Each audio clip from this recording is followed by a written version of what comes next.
নমস্কার, আপনারা দেখছেন সংকেত মিডিয়া, সোজা কথা সহজভাবে।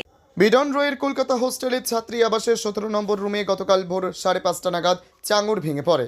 আতঙ্কিত হোস্টেলের ছাত্রী আবাসিকরা। অভিযোগ, দীর্ঘদিন সংস্কার এবং মেরামতির কাজ হয় না হোস্টেলে। এর আগেও এই ধরনের ঘটনা ঘটেছে, তবে হোস্টেল কর্তৃপক্ষ এবং ইউনিভার্সিটি কর্তৃপক্ষকে জানিয়েও মেলেনি কোনো সুরাহা। তারা জানান, সামনে তাদের পরীক্ষা। এই ঘটনা ঘটায় মানসিকভাবে ভেঙে পড়েছেন তারা। গতকাল ইঞ্জিনিয়ার এসেছিলেন এবং জানিয়েছেন এই হোটেল খালি করে দেওয়া উচিত। ছাত্রীরা জানছেন, তাদের হোস্টেল থেকে জানানো হয়েছে শহর কলকাতায় ইউনিভার্সিটির অন্য হোস্টেলে তাদের স্থানান্তরিত করে দেওয়া হবে। আগামী সপ্তাহের থেকে পরীক্ষা শুরু, আর এই সময় অন্যত্র স্থানান্তরিত হওয়ায় পড়াশোনার ক্ষেত্রে সমস্যা তৈরি হবে বলে মনে করছেন আবাসিকরা। দেখুন, আমরা বিগত 1.5-2 বছর ধরে এই হোস্টেলের আবাসিক। আমরা মূলত কলেজ স্ট্রিট মেন ক্যাম্পাসেরই সকলেই ছাত্রী রয়েছি।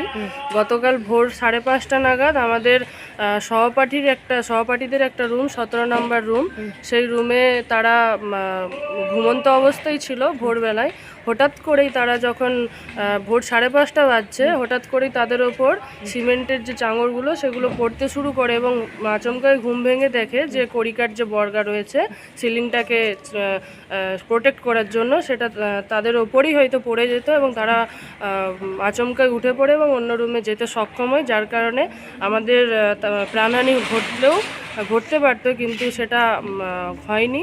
এবং আমরা বিগত 1 বছর ধরে কর্তৃপক্ষকে আমাদের সুপার ম্যাডামের মাধ্যমে জানিয়েছি এইরকম সিলিংগুলো খুলে পড়ছে, সিমেন্টের গুঁড়ো, রঙের গুঁড়ো এই সমস্ত পড়ে চলেছে, মাঝে মধ্যে ঢালাই প্লাস্টার ছেড়েও পড়েছে।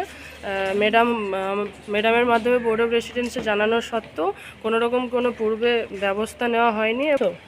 আমরা পুরোপুরি মানসিকভাবে ভেঙে পড়েছি। আমরা গতকালের ঘটনার জন্য অন্যান্য মেয়েদের আমাদের প্রায় এখনও পর্যন্ত 6টা রুম খালি করে দেওয়া হয়েছে। আজকে প্রায় 6 থেকে 7 জন হোস্টেল ছেড়ে দিয়েছে, ক্লিয়ারেন্স নিয়েছে আজকে। আমাদের বাথরুমটা ভেঙে পড়ে হঠাৎ করেই 3 তলার, সেটা প্রায় 1.5 থেকে 2 মাস ধরে কাজ হয়।